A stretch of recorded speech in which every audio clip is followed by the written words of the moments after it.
Үйіңізден шықпай-ақ, Қытай мен Түркиядан тауарларға тапсырыс беріңіз.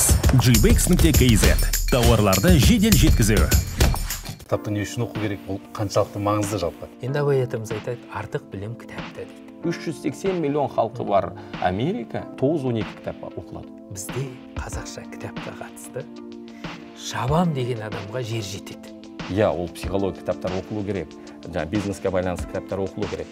Бірақ әдебиет оқылған кезде тек әдеби кітап оқымай, ананың бәрін ештеңе керек емес. Осындай бір қазақи бизнеспен қаншалықты ақша табуға болады? Сен тек қазақша кітабыңды кім оқиды? Араластырмайсың ба деді. Кәсіп пен жазушылардың арасында тағы да бір көпір болу керек. Құрылыс уақыты ешқандай ол ақша келмейді жақын арада. Нақты ақпараттар бар ма? 40 000 кітап сатыппыз. Саны кейінгі. Кітаптардың оқылуы маңызды. Алашорда емес, Абайдың заманындағы емес. Біздің даму моделіміз сол Алтын Орда заманында болу. Бізде таласады, қырғыз таласа, Жүсіп Баласағұн біздікі деп. Ұйғыр таласады, Жүсіп Баласағұн біздікі деп. Жүсіп Баласағұн қазір оқығанның атасы. Бәрбір-бірімен тең, ас бос бар жатқан жол, жеріміз сәждерге, сүт бар, ет бар, нан қартоқ. Бәрбір-бірімен тең, ас бос бар жатқан жол, көпшілікке қажеттер ем, дәр бар дәрін ат. Алмас Шайкенов, Қазына кітап үйінің негізін қалаушы, бизнесмен, Қазақстанда қазақи кітаптардың үндеушісі, ойшыл, экономист. Азат Қалиоллаұлы, Лепорте компаниясының негізін қалаушы, бизнесмен, Шұғыла және Дария қоғамдық қорлардың кеңесшісі, және осы қорлармен бірге жылына 50 мыңнан асқан қазақстандықтың кітап оқуына септігін тигізіп жүрген қоғам қайраткері.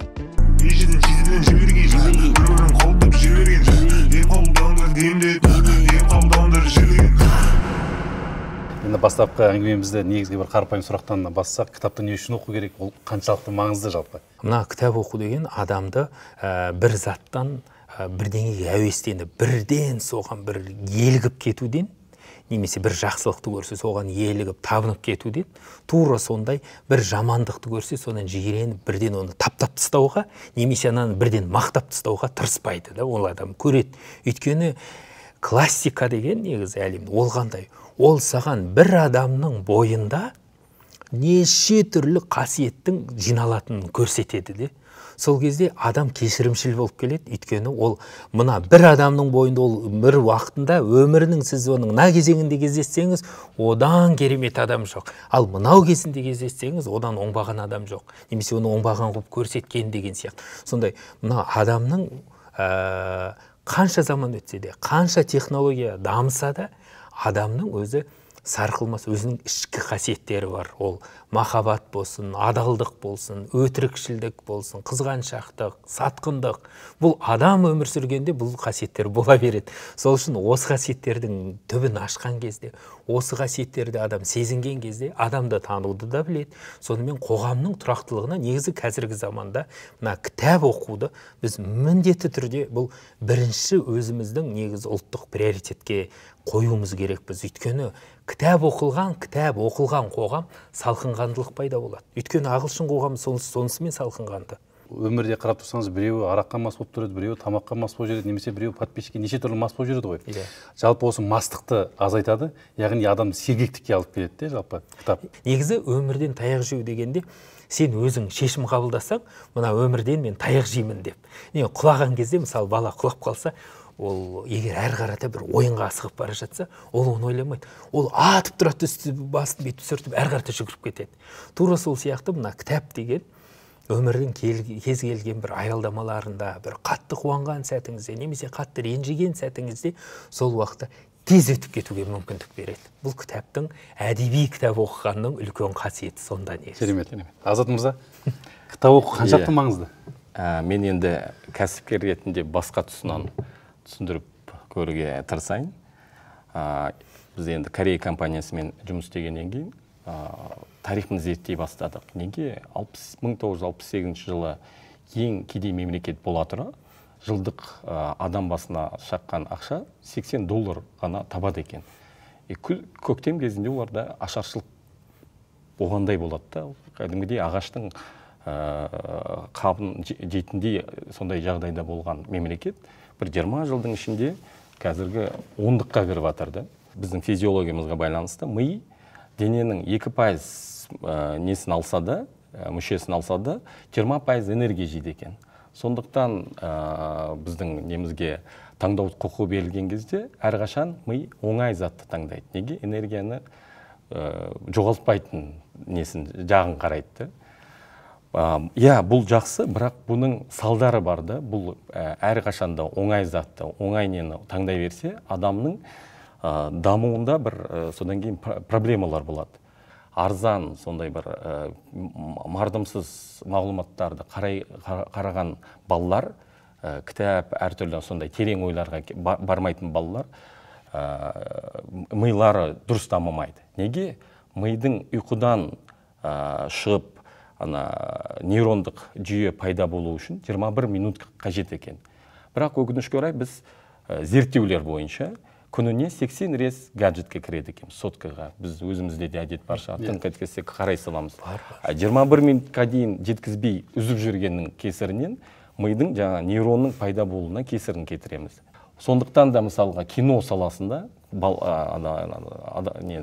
адамдар айту бойынша, мамандарының айту бойынша, мысалға енді пандемияға дейін киноға жылына 5 миллион адам барса, оның 90%-дан көбі комедия жанрына барады. Біз өзіміздің жүйкемізді тоздыртқымыз келмейді. Ашаршылық туралы киноның көрілімдің аз болғандығы да сондықтан.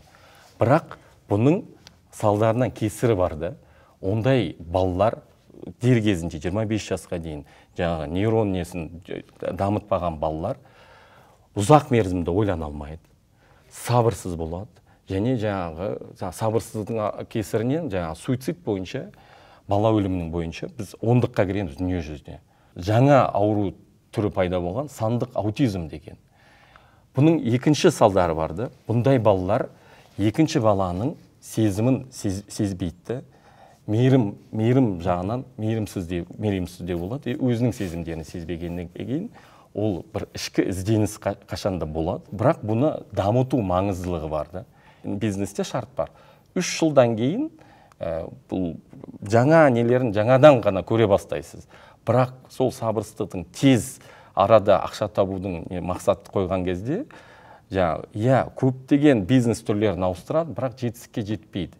Сол үшін ауыл сабырлықты жүрек ақылын дамыту арқылы дамытуға болады. Бұл екінші бір таңғалғанымыз, бұл жалпы әлем еліне, жалпы дүние жүзіне бұл EQ, эмоциональный интеллект, 95 жылы таныла бастаған болса, біздің Абай атамыз қара сөздерінде 150 жыл бұрын айтып қойған, реттеп қойған. Ақыл, жүрек ақыл, күш, қайрат деп. Үшеуін жиынтығы үлкен жетістікке тұлға қалыптастыруға маңызды заттар екен. Қазіргі нені ақшты алатын болсақ, ақштың 92% жетістікке жеткен кәсіпкерлерінің IQ жоғары емес.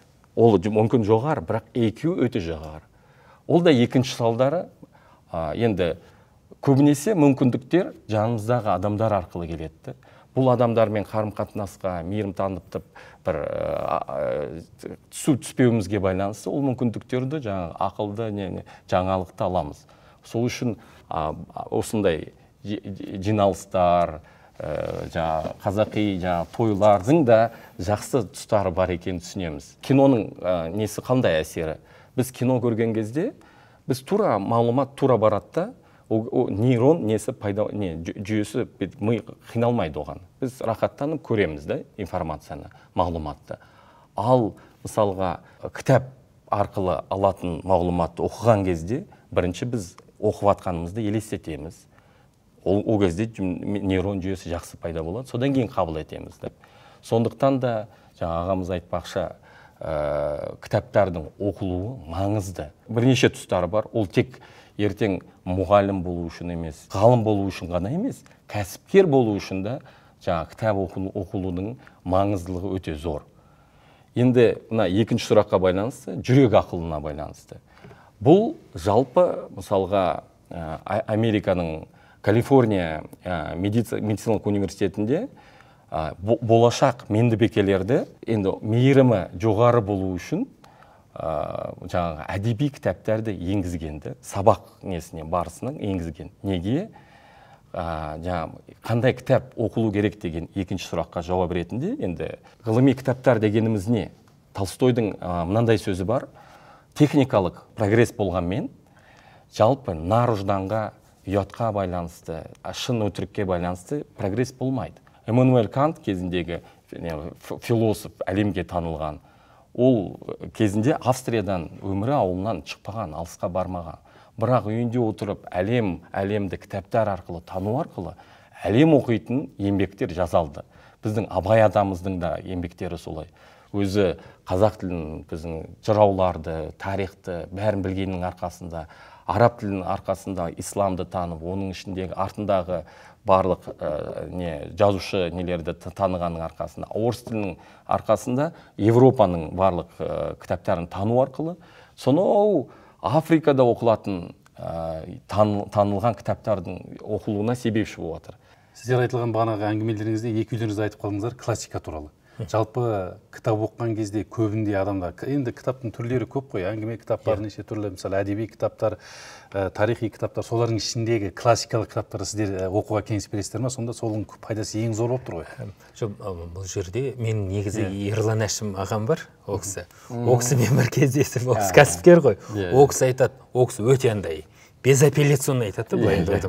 Ол кісі айтады, тек әдеби кітап оқымай, ананың бәрін ештеңе керек емес, сондай дейді. Мынау тауларды жоғарыла асқақтатып, даланы төмендетпе деген сөз бар. Бұл жерден жалпы адамның оқуға, ол жалпы қандай себеп болмасын, оқуға жақындауы, жаңағы өте жақсы айттыңыз, мысалы жаңа 21 минут жайлы ақпарат өте керемет. Мен 2017 жылдың аяғында Қазына кітап үйі сол дүкенін алғашқы аштым ғой, тек қазақша деп. Сол кезде маған осы қаншама адамдар айтты, тіптен белгілі мықты адамдар да айтты: "Ей, сенің тек қазақша кітабыңды кім оқиды? Араластырмайсың ба?" деді. Мен кішкене намысқа берілдім, ол жерде намысқа беріліп бүйтіп, осыны мына шығынын өтеп тұрсам да өтеп тұрам, осылай аша салам деп аша салдым. Бірақ андай былай ғой, бала ойнап жүреді, бір күшті сондай бір өзіне өте қымбат затқа бүйтіп қолы түсіп қалды. Мен математика факультетін бітіргенмін ғой. Біз әдебиеттен бәрінен алыс болдық. Бірақ ауылда өскеннен кейін бір заттың әрқашанда бірдеңе жетпей тұратын. Содан жаңағын енді оқып, кіріп, енді жаңағыны бүйтіп қарап отырсам, енді Абайдың қара сөзін бұрыннан білесің. Бірақ соны қайтадан қарап оқып, басқа көзбен қарадым. Сонымен қоса өзіме құтты білікті ашқан кезде, Жүсіп Баласағұн, масқара ананың іші деген тұнып тұр ғой. Толық бір үлкен институт. Ол білесіздер ме, 1069 жылы жазылған. 11 ғасыр бұрын жазылған. 11 ғасыр бұрын. Үйіңізден шықпай-ақ, Қытай мен Түркиядан тауарларға тапсырыс беріңіз. gbex.kz. Тауарларды жедел жеткізу. Қараңыз, 1069 жылғы құтты біліктегі ол кісінің айтып кеткен заттарының барлығы әлі күнге шейін өте актуалды. Ол жалпы айтқанда, мысалы, мен қазір көп бір биліктегі бір адамдармен кездессемде айтамын, мынаны сіздер оқуларыңыз керек. Ол бәрі қиын деп ойлайды. Ол қиын емес, ол өте қарапайым кітап. Ол жерде, мысалы, ханмен қалай сөйлесу керек, сотпен қалай сөйлесу керек, шенеуікпен, мысалы, бек дейді, сонымен қалай сөйлесу керек, саудагермен қалай сөйлесу керек, диқаншымен қалай сөйлесу керек, кедеймен қалай сөйлесу керек. Барлығын әрбіреуін жеке жазады ғой. Қалай әңгіме құру керек, оның психологиясы қалай, жар қалай таңдау керек деген. Мысалы, жарды таңдаудың 4 принципі бар ғой өзі дін бойынша. Соны әдемілеп, андай өлеңмен келтірген кезде бар ғой, әзеке, оны керемет ана жерден сұмдық, рахаттанасың. Сонда көріңіз, бұл жерде 2 сюжет қатар жүреді. Көріңіз, ол жерде, мысалы, бір адам өте өзінің тұрған жерінде өте жетістікке, ол байда болады. Балалар да мықты болып өседі, балалар сол қоғамға да тәрбие беріп бастайды. Маңайындағы бәрі сыйлайды, бәрі жақсы көреді. Енді шалқып өмір сүріп жатыр. Ақ адал тапты бәрін. Бәріне сыйлы, мәртебесі, беделі жоғары. Сондай адам бола тұра, ол ойланады. Енді жеттім, көп мәселеге жеттім, бәріне жеттім. Енді дейді, сонда қараңыз, қандай ой келеді? Мен әділ патшаға қызмет жасайын дейді. Сөйдейді де, енді мынау әділ патша екен біреуін зерттеп біледі, сөйтеді. Сол әділ патшаға қарай барады да, қараңыз, біз енді консультант бірдеңе болсақ, тікелей кіріп барамыз да, мен осындаймын, менің мынандай резюмем бар, мені осылай саған күшті жасап берем, маған осындай мүмкіндік бер дейді ғой. Жоқ, олай істемейді. Келетті жаңағы патшаның қаласына келіп, шетіне, сол Астананың шетінен бір үй алады, не істейді. Ол анау, қараңыздар, ол бұрынғы заман мен қазіргі заман. Былай ғой, ол ұшып келе салған жоқ қой, самолетке жүгін тиіп. Ол қандай, оның бүкіл дүниесін сатты, бүкіл бала шағасымен, әйелімен, бәрімен. Енді қараңыз, сондай дәрежеге жетіп, сондай бәрі жетіп тұр. Ақша десе ақшасы жетеді, атақ десе атағы жетеді. Бүкіл жағынан толып тұр. Бірақ толып тұра келе, ол айтады, ана әділ патшаға барып, соған қызмет жасаймын дейді. Осын енді ана жерде оның арағашықтығы қанша екенін айтпайды. Ол мысалы арағашықтығы алыс болса, ол жерде қандай қауіп, қарақшылары бар, бүкіл семьясымен қоса жоқ қылып жіберуі мүмкін, тағы сондай жүздеген қауіпке басын тігеді, бірақ жаңағы қызмет етуге барады. Көрдіңіз бе, сонда ана адамның дүниесі, ізгілігі және балалары болса да бәрімен сол жерге баруға шешім қабылдап барады да, әрі айтпайды, әй, мен айналайын, саған қиналып келдім, саған қызмет етуге, осындай демейді. Келетті шетінен бір үй алады, сол жерде тұрып, жайлап ісін жасай бастайды, қайтадан. Ісін жасай бастайды, жайлап, балаларды оқыта бастайды. Көрдіңіз бе, мына баланы оқыту деген, мынау сіздердің, мына Дәрия Шұғыла, бұл өте, бұл кісілердің бастап жүрген өте керемет жоба. Мен ол кісілер туралы мен айтайын. Айтпай-ақ қойсын, ол кісі туралы. Неге керемет? Өйткені қараңыз, баланы тәрбиелеп, баланы кітапқа баулуға бұл кісілер ең бірінші осыны алды. Әдеби кітапқа баулуға ең жоба ретінде бұл кісілер алғашқы алып, зал жинап сөйтті. Бұл деген үлкен мәселе, бұл деген үлкен маңызды мәселе. Сол жаңағы кісінің жасаған сияқты, бірақ басқа бір деңгейде. Сонда қараңыз, үйретіп бастайды, содан біреулер кеңес сұрап келе бастайды. Жаңағы кісіне. Мынау бүйтіп қалып еді, қалай шешем? Біреу анандай сұрап келесін, біреу дауын шешіп бастайды. Сөйтіп, ол адамның тегін емес екені сол жерде тарайды. Ол бұрынғы жерінде, көрінсе, ол айтпайды, мен мынандаймын деп. Қандай шыдамдылық? Бағана біз кітап оқып, бірдеңені жасап, біз тезірек болғанын үшін біз шыдай алмаймыз ондайға. Көрінсе, анандай шыдамдылық, ол келіп, шетінен ғана тұрып, жай ғана тұрады, есігін тоқылдатып та бармайды. Сонда бір күні уәзірге шейін жетеді ғой, премьер-министр ғой. Ол келеді айтады, келіп, осындай екенсіз, осындай деген кезде. Енді анандай болса, мен енді ойладым, өзімнің енді моделім ғой. Мен ойладым, қазір енді, жоқ енді, солай болса жақсы енді, мен барайын демейді. Мен осыны күткенмін дейді, көрдіңіз ба? Ол айтпайды, мен негізі осылай жасай аламын деп, ондай бір өзінен бір болмайтын жерде өзінің бір ондай несін танытпайды. Мен қызмет еткім келген, мен күткем осы уақытта дейді. Мен егер өте қуанышты боламын дейді, көрдіңіз ба? Сонда барады, кездескен кезде айтады, мен сенің мәртебеңді асырам, сенің беделіңді асырам, сенің мерейіңді тастам дейді. Мына мерей тасу деген сөзді сол жерде түсінесіз не білдіретін. Мерей тасу деген, мерейді тасту деген бір адамның жақсы жағында көресің, жаман жағында көресің, бірақ ана жаман жағына кішкене қиналып, оны мынауыңды кеспейте сал деп, жақсы жағын айтып, ана адамды бүйтіп үстемелейсің де, көтермелейсің. Хан сені көтерем десе, бітті ғой, көтеріп тастайды. Тоқаев көтерем десе, мысалы, көтеріп тастайды. Өйткені биліктің өзінің энергиясы бар, биліктің өзінің мүмкіндігі бар, ол қай заманда болсын болған. Тура осы кітапты оқыған адам жағымпаздық пен сыйластықтың арақашықтығын айырады. Өйткені өте маңызды. Біз мысалы білмейміз. Мен өзім қалай қаншама кей кезде жағымпаз болмаймын деп бір сыйластықтың деңгейі төмен болып қалған кез болды. Кей кезде сыйластығымды арттырам деп байқамай ол адам жағымпаздық деп түсініп қалған кез болды. Мысалы, сондай ғой. Сол үшін мына кітап деген ол таза үлкен университет деп айтқым келеді. Байлық дейсіз ғой. Көрдіңіз ба? Байлық. Бізде таласады. Қырғыз таласа, Жүсіп баласағын біздікі деп. Ұйғыр таласады, Жүсіп баласағын біздікі деп. Жалпы түркі халқына ортақ болса Жүсіп баласағын ол заманда. Түрік қағанаттары болды ғой. Жүсіп баласағын қазір оқығанның атасы. Оқығанның атасы. Оқығанның туған атасы. Кешіріңіз.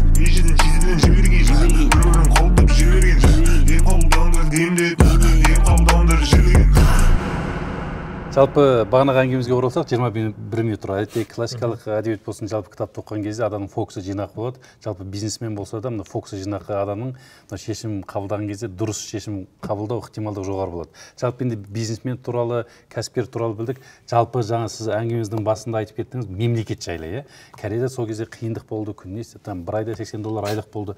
Ал енді мемлекет тұрғысынан кітап оқып, өзін дамытқан мемлекеттік деңгейін бірнеше есеге ұлғайтқан осындай бір нақты ақпараттар бар ма? Иә, ол өте дұрыс сұрақ. Мындай бір ақпаратты көріп қалдым да. Кезінде Америкадағы жалпы дүние жүзіне 3000 кітапхананың ашылуына себепші болған бір меценат болған екен Америкада. Содан таңғалып қалдым, бұл енді ондай неге барған адам, ол бір өзгеше адам болу керек деп. Содан өзінің жазған бір 4 кітабы бар екен, өзінің биография, өзінің өмір жолы бойы.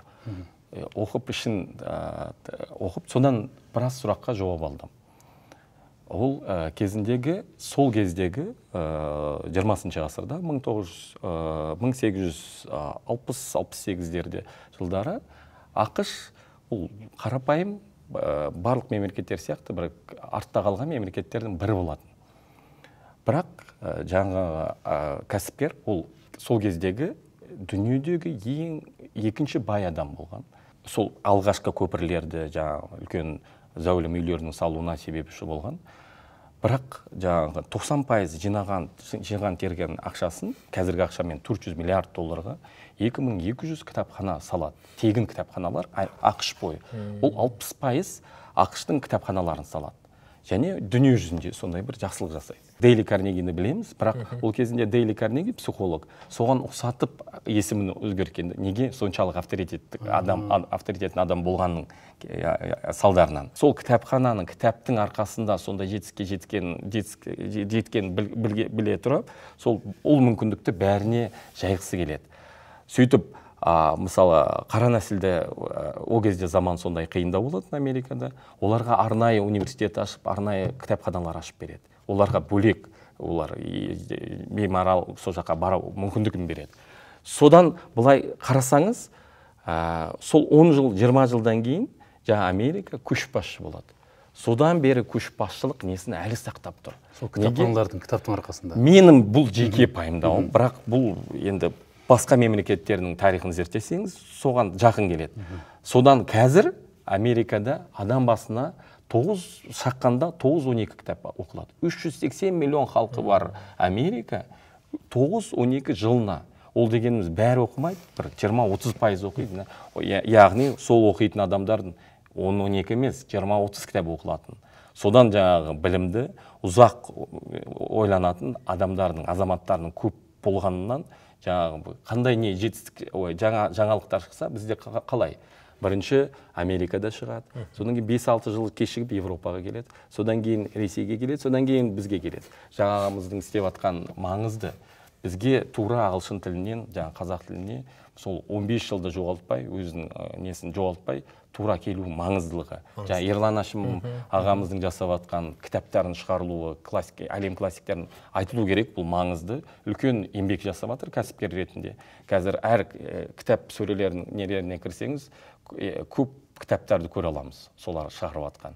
Мақсаты 150 кітап шығару. Ендігі Жапонияда да, Кореяда да сондай өзгерістер болған. Тура несін қарасаңыз, жылдарын тура келеді. Неге? Сол 1868 жылы Мэйдзи несі болады, революциясы.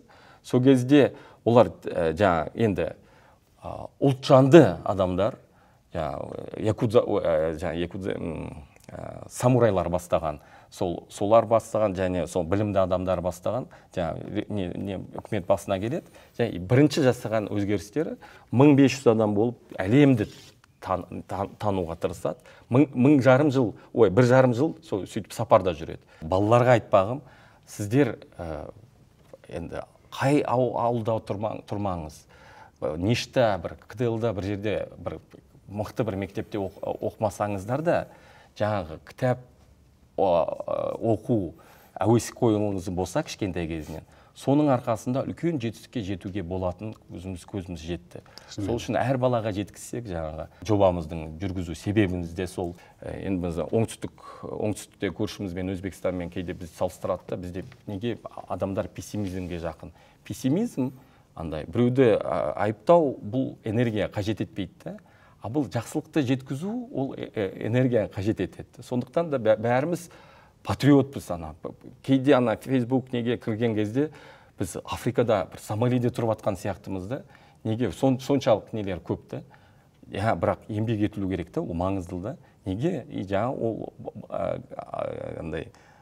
бала кезінен оны үйрену керек екен. Сондықтан да жаңағы мемлекеттердің өзгерісіне жаңағы білімді халқының саны көбейген сайын сол жетістікке жетеміз ба деген біз нақты сеніміміз бар. Керемет. Бұл жерде енді не бар да, бағанағы сіздің сөзіңізге дәлел. Сол Жүсіп Баласағұн өзінің құттөйлігінде 4 нәрсені аз деп алданып қалма дейді. Өрт, дерт, жау, білім дейді. Енді қараңыз, ол өте тез дамып кететін зат болып тұрды, тез тарайды. Өрт, дерт, жау, білім. Енді оң түсінік білім ғана. Енді Абай атамыз айтады, артық білім кітапта дейді. Сол үшін көріңіз, кітап деген мәселе өте маңызды.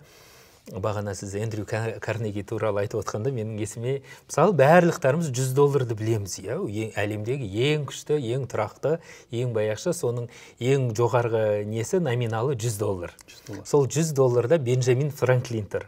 Мысалы, сол Бенджамин Франклин анаған бір кіріп кетсеңіз, кіріп кетесіз негізі, ол технология, оның дәмін көрсеңіз. Мынандай бар, кейде баяғыда ауылда бұзау әлсіз болып туады өте. Сосын ананы бүйтіп ембейді, ол шамасы жоқ. Бүйтіп көтересің оны, екі жақтап көтересің, аяғы ұстамайды. Бүйтіп оны емшектендіру деген бар. Дәлдеп, әзер дегенде терлеп бір 5 минут бойы көздеп, әзер дегенде ауыздандыру деген түсінік бар сол. Ананы бар ғой. Бүйтіп бір рет ауыздандырып, ілікті ма? Болды. Бәтті ол жабысатты, сол беті жабысатты. Мен ойлаймын, кітапта сондай деп ойлаймын. Сол үшін біз ауыздандырып жеріміз керекпіз де. Ол үшін енді әркім өзі әрекет жасаса, мысалы бір жерде күзетші болып отырсаңыз, бір жерде немесе сіз мысалы таксимен келе жатсыз, таксовый етеді, мынаны таксимен жүрсіз, бір ақша таптыңыз ба қазір, жақсы. Бір бөлігінде алдыңыз да, мына жерде бір кітап жатсын. Немесе бір интернеттен біреудің биографиясын алыңыз да, оқыңыз, бір аңдасаң да уақыт бөліңіз. Күніне бір 5 минут уақытыңызды бөліп бастаңызшы басында. Көп бөлмеңіз. 40 уақыт ол күтіп отырады, клиентті күтіп отырады, бірдеңені күтіп отырады. Сонда Бенджамин Франклин бүкіл сондай күтетін уақыттарын бос бір однообразный қайталана беретін жұмыс болған ғой, бір конвейерде бірдеңеде жұмыс істеген екен. Сонда бүкіл уақытын жаңағы неге арнайды да? Кітап қарайды. Қазір онымен қоса аудио кітап деген түсінік бар. Бір жерден ютубта неде қаптап жатыр, бір қосып бойыңызды тыңдап отырыңыз. Сөйтіп сіздің неңізді жинала береді, бір күн сізде басқа түйсік пайда болады. Бір күні көңіліңіз толмайды жасап жүрген ісіңізге. Депрессия кіріп кетесіз тіптен. Не істеп жүрмін мен деп. Ол сіздің өскен кезіңіз. Сол кезде алуыңыз керексізде бір басқа деңгейге көтерілесіз. Біз егер бұл мәселе көріңіз, кітапхана жайлы өте керемет мысал айттыңыз. Мысалы, ол деген қалай? Жаңағы кітапханады оқып, жаңағыны білсе, кітапты оқыған адам, сосын кейін бір заттан бір зат құралады. Ол өмірді көргенмен тең ғой. Сөйтіп адам өзгереді. Сосын бұл жерде бір, мысалы, Америка өткенде ғана бір төмен мемлекет болған. Әрі олардың түйсігі өткен ғасырдың 60-шы жылдары, мысалы қазір, мен былай айтайын. Мына евроцентризмнен алыс болуымыз керек. Біз оқыңыздар, бірақ мына зат түсінуіміз керек біз. Мысалы, Америкаға жақын болу, Европа мәселе олар жамандау емес. Мәселе біз оларға әбден еліктеп кетпеуіміз керекпіз. Біздің өзіміздің табиғатымызда, шығыстық біздің өзіміздің немізде, біз өте біздің мысалы жауынгерлерімізді алайықшы сол замандағы. Қандай болған? Өте жеңіл киінген. Біздің аттарымыз өте кіші бойлы, аласа бойлы болған. Бірақ жарты әлемді жаулап алған Шыңғысханның заманында. Ол не?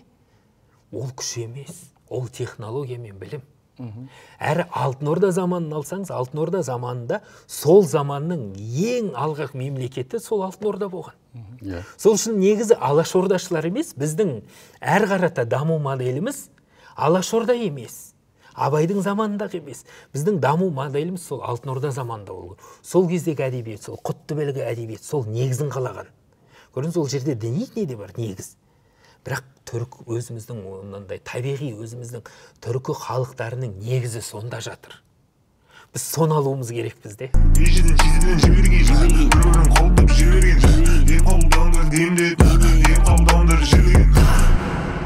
Қазір жалпы сіздің жасаған өзіңіз бағана продукт дейміз ғой, жалпы қазына кітап үйі жалпы өте керемет, өзім барған сайын рахаттанамын негізі. Тек қана қазақша кітаптар, тыныш жерде, бағана үстелі бар, орындығы бар, таза кітаптарды өзім таңдап, дәмін көріп, оқып, жалпы алып жүрем.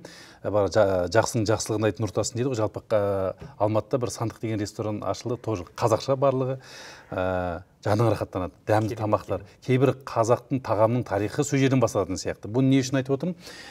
Жалпы қарап тұрсақ, сол Сандық рестораннан кейін қалада қазақи бейнемен, қазақ дәстүрімен басқа ресторандар ашыла бастады. Ал енді менің қояйын деп жатқан сұрағым, Алмас мырза, жалпы қазақша кітаптарды шығарып, қазақша кітаптарды сатып, осындай бір қазақи бизнеспен қаншалықты ақша табуға болады? Соның бір шынайы бір цифрмен бөліссеңіз, мүмкін біздің көрермендер де бірнеше кітапхана ашуға мүмкін талпынатын да шығар. Ол жақсы ғой жалпы. Жақсы. Қазір айтайын. Бір цифр, мен енді біз енді қазақ болғаннан кейін бізде көз тию әртүрлі сөздер бар, бірақ енді мен айтпаймын қазір ол пайда келіп жатқан не деп. Бізде әлі құрылыс уақыты болып жатыр. Құрылыс уақыты. Ешқандай да ол ақша келмейді жақын арада. Бірақ ол кейін әкелген кезде ол мықты әкеледі. Бірақ енді бұл жерде негізі мынандай мүддемен бастап кеттік қой. Бірақ ол ақшаның ортасы сол жерде бар. Ақша жоқ емес, сол жерде ақша бар. Ол бір жағы. Оның енді екінші бір дәлелі, ол енді мен ай сайынғы өзінің ақшасын ақтап жатыр, енді капитализацияны қайтарып жатыр деп айтпаймын. Қайтарған жоқ әлі. Бірақ ай сайынғысын андай-мындай не істеп жатыр, оған өзіміздің де олқылықтарымыз бар. Ана маркетингін дұрыс жасамаймыз, анасын дұрыс жасамаймыз. Мен әрі байқаймын, көбісінде сол проблема көбісінде бар. Біреу көбірек ресурспен жасап жатыр, біреу азырақ ресурспен, бірақ проблемаларымыз ортақ. Бірақ мен бірінші алғашқы бастаған кезде тағы бір кісілер бастады, тағы екінші, үшінші басталған болды, бірақ ана проблема ортақ. Мен бірақ бұл жерде айта кететін жайт, біз енді жүріп келе жатырмыз ғой, Құдай қаласа бұл жолды өтеміз. Сол үшін ол, мысалы 2021 жылы, ол пандемияның жылы, маған қызық болып көрінді, біз 40 мың кітап сатыппыз. Саны күйінде айтайын. 40 мың кітап сатқанбыз. 40 мыңнан сәл жоғары. Яғни пандемия кезінде кітаптар жақсы оқылды. Пандемия кезінде оқылды. Пандемия кезінде негізі жақсы болды. Біраз жақсы болды, біраз сондай кітап алды. Бірақ онымен де қатысы жоқ. Жалпы кітап оқудың өсіп келе жатқан белгісі. Сосын ана 2000 мен кітап дүкен ашар бұрын енді ол енді намыс бар, не бар, бірақ енді былай ғой, сен өзің алып, намыстанып жаудың арасына қойып өліп қала салуға болады ғой. Енді біз ол үшін арналмағанбыз. Енді онда сен құрбандық жасау, ол андай ақмақ, былай өле салу оңай да кімге болсын. Бірақ бір зат үшін өмір сүре білу ол қиын. Деп сол сөзді бір жерден оқып алдым, қай жерден екенін білмеймін. Менің сөзім емес. Сонда көрдіңіз ба? Бұл жерде 2018 жылдың өзінде бізде 2017 жылдың аяғының өзінде 2 миллион қазақтың кітап оқитын қазақтар болды. 2 миллионға жуық басқа тілде оқи алмайды. Тек қана қазақ тілінде оқиды, басқа тілде түсінбейді. Ол ана ауызекі нан бер, анау-мынау деген или қалың қалай жақсы деген сөзді айтуы мүмкін. Ана кітап оқыса түсін, кітап оқудың өзінің лексикасы бар. Әрине, 2 миллионнан асып та жығылатын болуы мүмкін. Өйткені жоқ, қазір 3,5 миллион. Шетелден келген қазақтар бар, ауылда тұратын қазақ қазір 3,5 миллион. Негізі мен жалпы қазына сол үшін өте маңызды. Кітап үйіне өте ризамын. Жалпы кейбір кітапханаларда барса, қазақ тілді кітаптар қиыр алыста тұрады. Өзінің бір деңгейінде емес тұрады. Ал енді қазына кітапханасында тек қана қазақи кітаптар, сол сияқты істеріңізге береке берсін жалпы. Ал енді мен қазір келесі әңгімені қазіргі Дария және Шұғыла қоғамдық орталығы бірлесіп жақсы істеп жатқан іс-шараға бұрын кеп тұр. Жалпы қазір соңғы уақыттары істеген іс-шара бойынша қаншалықты адамды кітап оқуға шабыттандыра алдыңыздар, қаншалықты кітапты оқып бітірді? Жалпы 3 неден өтті. Бірінші этапта 50 мың бала қатысты. Екінші осы күз уақытында болған этапта 100 мың бала қатысты.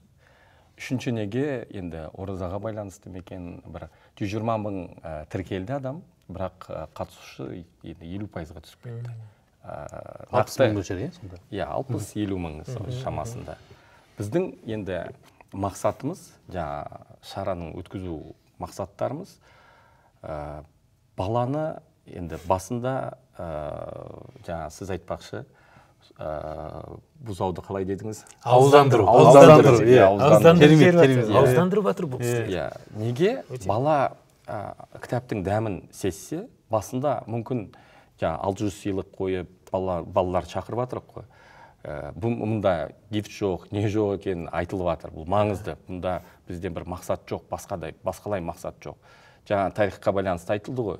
Ертең мемлекетіміз өзгеру үшін, кәсіптеріміз ертең басқа мемлекет отар болмаудың бір амал ретінде біз қоғамды өзгертуіміз керек.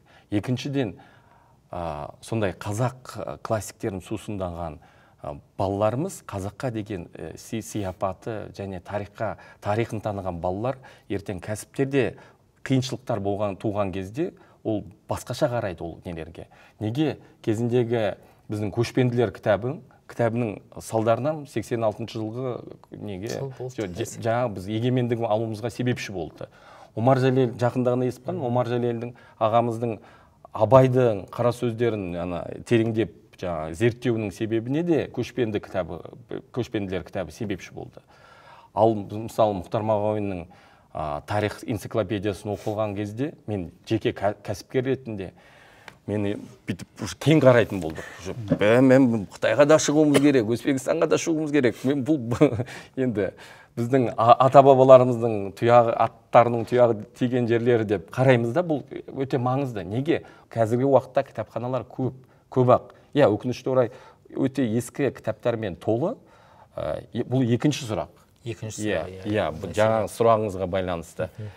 Бұл саланы кәсіппен жазушылардың арасында тағы да бір көпір болу керек. Неге? Біз кәсіппен айналысуымыз керек, біз ақша табуымыз керек. Ағалар концентрация жасап, кітап жазылу керек. Өкінішке орай қазір кітаптарды сараптасаңыз, көбі совет заманында цензура уақытында жазылған кітаптар. Сол үшін біз жарыс өткізген кезде біраз таяқ тиеді біздерге. Неге Кенесарының бүйтіп айтты деп әртүрлі сұрақтар туындайды. Біз бәріне түсіндіре алмаймыз. Өкінішке орай ондай кітап енді аз жазылған, осы соңғы 30 жылда аз жазылған. Немесе терең, тиянақты, ұзақ мерзімді жазылған Мұхтар Мағауин сияқты соңғы 25 жылын шетелге кетіп тұрып, қанша кітап жазылып жатыр, еңбек жазылып жатыр. Сондай еңбектердің саны көбею керек. Сол кезде қоғамымыз да өзгереді.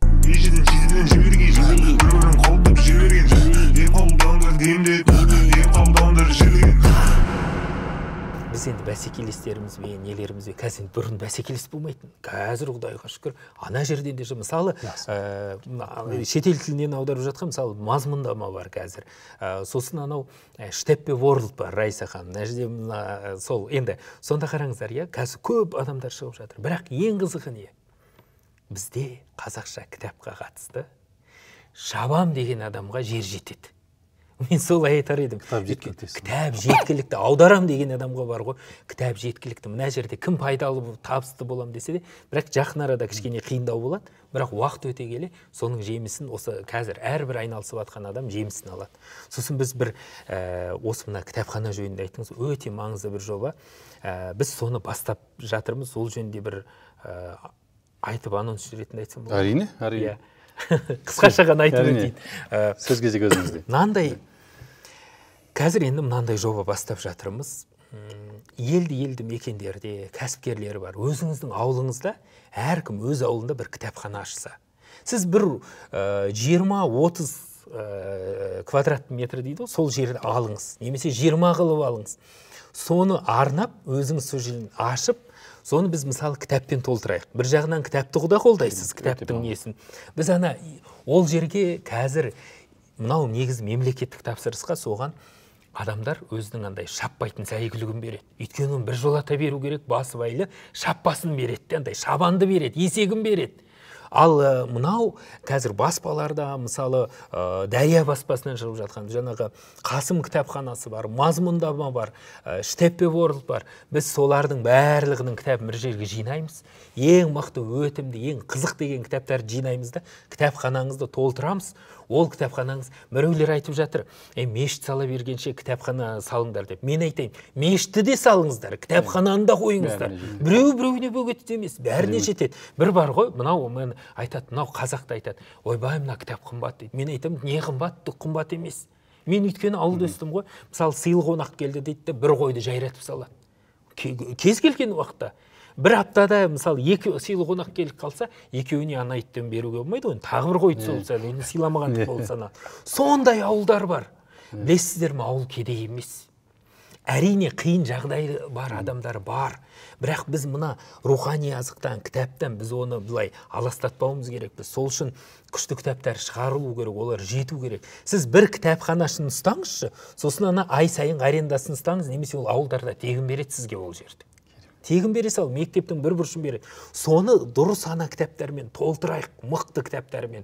Сосын арасынан мысалы сабақтар өткізейік. Осындай мысалы тікелей эфирлер, мысалы сонымен қоса мұны ажекеңдер жасап жатыр. Қандай керемет жобалар жасап жатыр. Сосын біз Құттыбіліктен бірдеңе сондай эфирлар өткізейік. Керемет, жалпы сөзіңіз аузыңызда, жалпы өте жақсы жоба. Сондай ұсыныс. Егер солай адамдар жазсында, мен қабылдаймын біреуін. Мен бана Қосағаш ауылына өзім кітап өзім қойып кітаптарын толтырып берейін. Барып түсірейік, соны басқаға үлгі етейік. Жалпы мен осы біраз уақыт жылдан бері бастағам, ауылдарға барам. Мен бір 10 шақты ауылды зерттедім, көрдім. Жалпы аудандық және қалалық региондарда, райондарда кітапхана жақсы да, ал ауылдарда қарнымыз ашады. Жалпы жердегі полды қопарып, полк жасап қойғанда, ана су сіңіп, жыртылайын деп тұрған кітаптарды іліп қойған. Сондай ауылдар бар. Сол ауылдың бірнешеуіне мен өзім кітапханасын мен өзім жасайын. Және егер толтырамын және қосылсын деген хабарласыңыздар, бәріміз бірге істейік. Жалпы жобаңызға байланысты кереметіне екінші не ретінде, ұсыныс ретінде жаңағы біз оны көрдік. Мысалы мына нағашыларымыз бар, осы Нарынқол Райымбек ауданына барып мектептерде офлайн несін өткізіп көрдік. Басында не ретінде жарыстар өткіздік, сол біраз мектептерде. Бір қызығы, бір көп бір бюджет қажет етпейді. Бірнеше велосипед, бірне iPhone, бірдеме аласыз. Бірақ жарысты сөйтіп қызықтырып басында бастасаңыз, маңыздылығын түсіндірсе, бір ағаларымыз, әрқайсымыз неден бастасақ, мен өзім Алматыда туып өскен, бірақ енді жақынау деп барған жерім ғой, бұл мысал ретінде біз бөлмейміз. Бірақ әрқайсымыз өз ауылында, бір Райымбек ауданында 28-ақ мектеп барды. 28 дегеніміз, ол енді 3 айдың жұмысы да. Сол сыйлық қойғанның арқасында бір мектептің енді 450 болмасын, 200 баласы оқи бастайды. Оқу үшін, ол кезде де біз енді ауырлау, кітаптарды апарамыз. Сол жақсы кітаптар толса, бұл бизнеске байланысты, неге байланысты, сондай кітаптар толса, ол жақтағы ауылдың балаларын көрсеңіздер, енді Абайдың өлеңдерін 5 класс баласы жатқа біледі. Енді біздің жазушылардың өлеңдерін енді ондай дарынды балаларда, бірақ ертең олар оқуға түспей қалады. Соларға мүмкіндік берсе, ертең талай енді мемлекетке қызметін жасайды. Сол үшін жоба екіншіден, сол жақтағы кәсіпкерлер мысалға сол тұлға боламға нетпей-ақ қойсын, бірақ түсіндірсін, өздерінің сыйлықтар, ауылына арнайы сыйлықтарын қойсын. Жай біздің неге тұлға боламға тіркеліп, нәтижесін көре алады, қанша балалар. Сол балаларға не берсе, біз сондай немен жасадық, директорлеріне звондадым, жоба тізімді беріңіз, біз өзіміз ешкім сыйлықсыз қалмайды деді. Содан сөйтіп, бұл енді бұйыртса, біз жалғыз емес, біз 15 компания бар, Сымбектау, Жұмабек, Руслан, және басқа да кәсіпкерлер. Сонау Ақтөбеде отырса да Джакко компаниясы сол ағамыз қатысып атырды. Оны түсініп, бұл бір рез қатысқан оңай ғой, бірақ келесі этапқа қолдап атқандарына үлкен рахмет. Бұны тоқтатпасақ деген неміз бар. Бірақ бізбен шектелмесін, әрқайсысы өз ауылында. Ертең облыстар жарыстырайық, біз жарысқанды жақсы көреміз ғой. Мына оңтүстіктің жігіттері не екен деп сөйтіп жарыстырсақ, мүмкін бір үлкен бір неге ұласама деген. Жақсылықта жарысуымыз керек. Сосын қараңыздар, мынандай зат бар да. Иман Жүсіп өлеңінде ана өзенді сурет дегенде айтады. 40 000 жылқы су ішсе лайланбас деп айтады.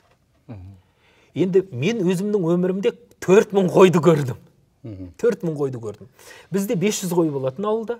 500 қоймен бүйтіп тұрамыз да 4000 қой келе жатқанда, ол біздің Қарағанды жақ оландай дөңдерде 1 дөң, 2 дөң, 3 дөң қап-қара болып тұрады. Бүйтіп келе жатқанда біз қойымызды алып қашамыз. Өйткені анаған қосылып кетуі мүмкін. Ал 40 000 жылқы деген, білесіз, ол қандай жерді қамтиды? Қандай көп. Ол бүйтіп жинап айдап келе жатқанда 12 гектарды қамтиды екен. Керемет. Масқара ғой. Сондай бай болған, сондай байларымыз болған. Енді қараңыз, бұл жерде мәселе не? Ол байлық ешқайда кеткен жоқ. Қазір бай адамдарымыз бар. Ауылда да бар, қалада да бар. Қараңыздар, мешіттеріңізді салыңыздар. Өздеріңіз білгендеріңіздер. Бірінші мешіт салып, екінші кітапхана ашасыз ба? Немесе бірінші кітапхана ашып, екіншісін мешіт. Біреулер айтып жатыр, ол мешіт сала берген. Мешіттің оның кемшілігі жоқ. Жақсылықтың артық кемі жоқ. Бәрі жасалыну керек. Сол үшін мынандай мәселе бар. Не үшін ру дейді? Бірінші жігіт туғанында қазақта. Былай ғой, біз сатымен шығуымызға болады. Мысалы, сатымен шыққан кезде сатының биіктігі осындай бір 20-30 сантиметр болса. Ал сатының биіктігі 1 метр болса ше, кішкене мықшыңдап қиынырақ шығуға болады. Ал сатының биіктігі 2 метр болса, онда альпинистік құралғылар қажет. Енді қараңыз, оның сатылық қасиеті жоғалады. А бізде қоғамда сатылық жауапкершілік қалыптасқан. Сен бірінші өзіңнің туғандарыңа жауап бересің. Өзі айтады, бірінші жақыныңнан баста дейді қандай. Сен бірінші өзіңе жауап бересің. Жақыныңа жауап бересің. Одан кейін дос жараныңа жауап бересің. Сосын өзің ішкі руыңа жауап бересің, ауылыңа жауап бересің. Одан мықты болып бара жатсаң, үлкен руға жауап бересің. Одан үлкен болып бара жатсаң, мысалы, орта жүз болсаң, арғынға жауап бересің. Бірінші қаракесекке жауап бересің. Сосын арғынға жауап бересің. Одан мықты болып бара жатсаң, орта жүзге жауап бер. Енді асып бара жатсаң, қазаққа жауап бер. Сосын барып әлем туралы әңгіме қозға. Әйтпесе анандай тілді білмейді. Мен гражданин мира деп отырады. Өзі тілді білмейді, бейшара. Ол өзін жарылқамаған, қалай ол бөтенді жарылқайды. Сол үшін бұл жерде қазақтың өзінің бұл даналық, халық даналығы бар. Біз осы жүйені пайдаланып, сол үшін сіздер ең бірінші өзіңіздің ауылыңызға кітапхана ашыңыз. Керемет. Сосын барып ауданға кітапхана ашыңыз, асып бара жатсаңыз. Сөйтіп осындай челлендж бастайық, марафон бастайық, таратайық. Сол, жақсы. Керемет, жаңағы бір сұрақ. Call to action болды бұл. Әрекетке шақыру. Керемет. Жаңағы шабыттандыру, жүлдемен шабыттандыру деп жатырмыз ғой, жаңағы сіздердің қорларыңызда жылына мөлшермен 50 000-дай баланы оқытсаңыздар, оған жалпы шабыттандыруға қаншалықты қаражат жұмсадыңыздар? Иә, бір қызығы жаңағы 50-100 болсын, бюджет 30 миллионның шамасында. Яғни 30 миллионмен 50 000 халықты шабыттандыруға болады екен. Ал енді КПД-сін санасаңыз, бала санына 200 теңге. 200 теңгемен, енді біздің пайымдауымызша, баланың тағдырын өзгертуге болады. Яғни бір $0,5 $1 жаңа бір баланы оқытуға болады. Енді менің сұрағым. Жалпы жаңағы кешегі референдум бойынша 11 миллион халық бар, жаңағы қол қоюға мүмкіндігі бар, дауыс беру мүмкіндігі бар. Соны 16 миллиард теңге жаңағы жұмсады. Жалпы енді жұмсаған абзал, жұмсамасын емес. Жалпы осы оқытуға егер сіздерге бір 16 миллиард теңге бөлетін болса, 30 неше миллион доллар. Сонда жалпы барлық халықты бірдей осы шабыттандыруға мүмкіндік бар ма, жоқ, әлде сол 50 000 теңге уже потолок па? 50 000 адам бар. 50 000 адам. Көбейтуге бола ма? Ақшамен. Өкінішке орай интернет барлық жерде жоқ та. Соның кесірінен қамти алмай жатыр. Біз тезірек бола ма деп ойлағанбыз. Осы неде 300 000-ға жетеміз ба деп ойлағанбыз. Бірақ бір белгілі бір себептер бар. Сол үшін білім министрлігіне де барып кездестік. Кітапханалармен маңызды. Біз тек жеңіс алдыңғы орын алған балаларға ғана емес, бізде мақсат көбірек баланы кітап оқуға баулу үшін ішінде әр қатысқан рандом арқылы көптеген сыйлықтарымыз бар. Сол үшін қатысқандар және кітапханашылар да кітапханашыларға арналған сыйлықтар бар. Енді білмеймін, директорлерді қамтимыз ба, сол бір Керемет, әртүрлі жолдарын қарап жатыр. Яғни ол қаржыға да байланысты. Қаншалықты қаржы көп болған сайын, қаншалықты шабыттандырған сайын оқушылардың санын көбейтуге. Осы білім саласында енді әр не саланың бір авторитеттері бар. Сол ағаларымыз көбірек жарнамаға қатысса да маңыздылығы бар дейді. Бұл мағлұматты жеткізу маңызды. Ақшалай бұл бәрі эффективно болып жатса, ол мүмкін ақшаға тірелмейді. Көбінесе жаңағы ниетке мен былай ойлаймын да, бұл жерде мен былай ойлаймын. Мысалы қараңыз, Азекеңдер ұйымдастырды, мұны білетін ақтық. Бұның детальдарын бәрін білетін ақтық. Сол үшін мысалы бір облыстың ені берсе, мына жерде бар ғой, интернет жоқтықтың бір кемшілігі болса, бір үлкен артықшылығы бар. Ол адамдар кітапқа тез оқытады. Сонда қараңыз, егер Мұнысты қараңыз, неге Азекеңдер қатысу керек, неге біздерді қатыстыру керек деп айтайыншы, жалпы. Мысалы, әсіресе Азекеңдер, өйткені жүріп өтті ол жол.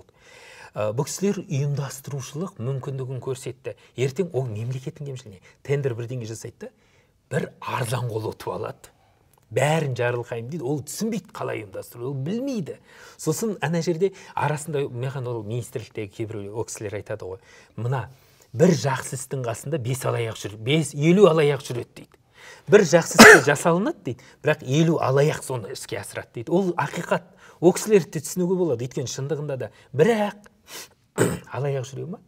Мысалы, Азекеңмен сөйлесіп, осыны мысалы тығыз жұмыс жасаса, министрлік айтса, мен осылай жұмыс жасадық, мынандай кемшіліктер болды. Олар уақытын бөлсе ол кісілер. Бүйтіп қайттан кездессе, мен мынандай алаяқтық болып кетті, оның алдынан қалай аламыз десе, Азекеңдер нақты айтып береді. Өйткені мен де айтып беруші едім, нақты. Мынаны жабыңыздар, мынаны жасаңыздар. Мемлекет жақсы істерді қолға алады, жасап бастайды. Бірақ оның арасында енді мемлекеттің деген ол бір қоғам ғой, ішінде қырғын алаяқ жүр. Кеңес өкіметінен қалып қойған алаяқтар бар. Кәрі алаяқтар бар. Біз енді атын атамаймыз ғой. Бірақ неше түрлі алаяқтарды мен білем. Неше түрлі мен оларды танимын. Олар бар ғой, анау патриотизм дегенді, қазақтың тілі, қазақшылдық, ұлтжандылық дегенді пайдаланып, соның пернесінде ойнап, қырғын ақшаны освоить етіп тастаған. Бірақ ешқандай нәтиже жоқ.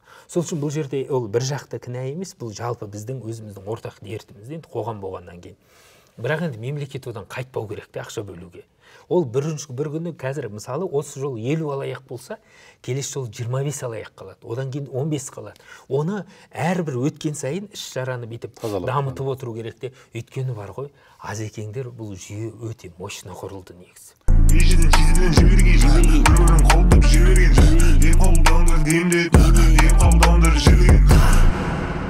Жалпы негізі әңгімеміз өте қызып келе жатыр. Менше сағаттап жалғасты әңгімесе беруге болады. Жалпы жаңа өзіңіз айтып тұрсыздар.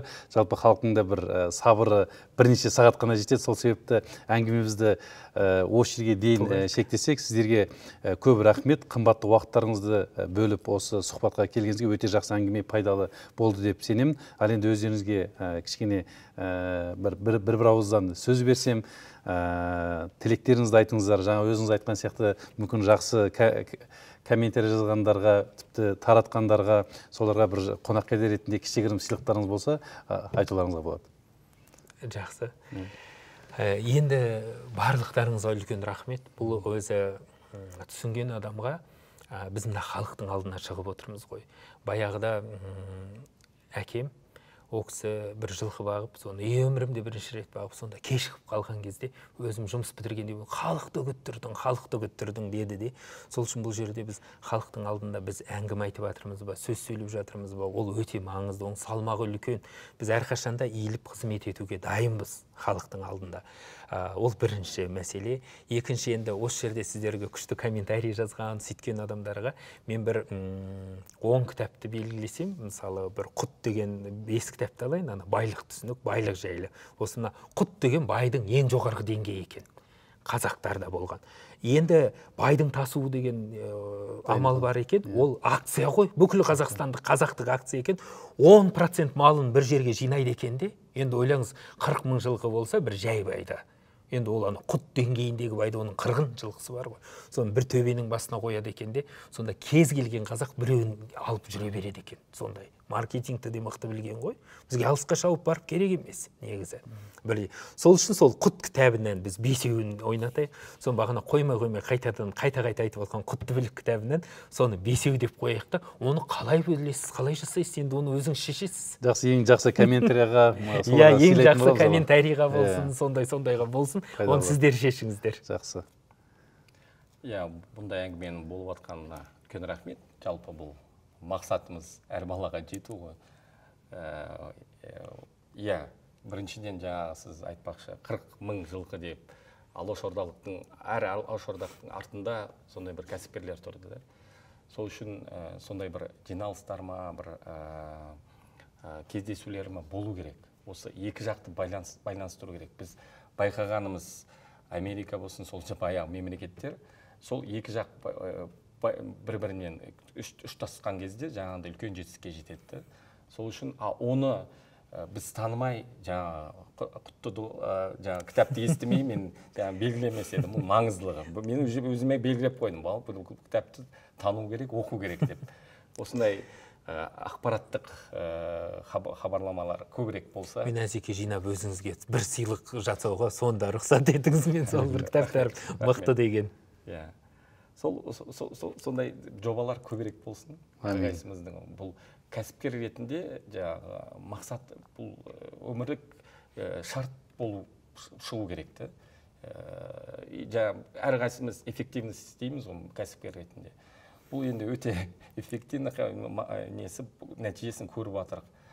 Бұл жоба, бұның түр-түрі болсын. Мемлекет істесін, аннан істесін, облыста істесін, әрі оңтүстік бөлек, солтүстік, бірақ бірігуімізге себепші болайық. Екінші, жақын арадағы болашақта қазақ тіліндегі тарихты, қазақ классиктерін, тек қазақ әлем классиктері емес, қазақ классиктерін орыс тілді балаларға. Ресейде бізде 700 000 қазағымыз бар. Жалпы Қазақстанда қазақ тілінде түсінбейтін балаларды саны көп. Оларды да осындай жобаларға қатыстырып, өз тамырларын таныта алсақ, бұл да бір енді ойымыз келесіне. Неге танытпасқа? Ол танымағаннан кейін Америкаға кету себебі болады, бір шетелге кету. Ал үлкен бұхар жыраудың көшпенділердегі неге қамалға уже алынып, жоңғарлармен алынып баратқан қамалға ішіне кіріп халықты көтерген сондай әңгімені естіген кезде, және болашақ Гаухар анамыз жоңғарлардың келуін өзі ұлы жүздікі болса да шауып барып, өз өмірін рискіге, қатерлікке барып, хабарлама беріп, одан